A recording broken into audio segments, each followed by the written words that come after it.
அன்பானவர்களே, நம்முடைய வாழ்க்கையில் நாம் பேசுகிறது ரொம்ப முக்கியம். கனிவான பேச்சு, அன்பான பேச்சு நமக்கு மிகுந்த மதிப்பும் மரியாதையும் பெற்றுத்தரும். அதே போல் சில வேளைகளில் நாம் அமைதியாக இருக்கிறதும் நமக்கு மதிப்பும் மரியாதையும் பெற்றுத்தரும்.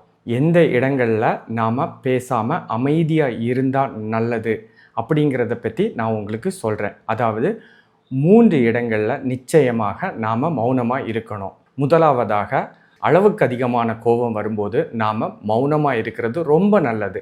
அப்படி இல்லைன்னா நாம் அதுக்காக மிக உயர்ந்த விலை கொடுக்க வேண்டியது வரும். அதாவது நாம் ரொம்ப பெரிய இழப்புகளை சந்திக்க வேண்டியது வரும்.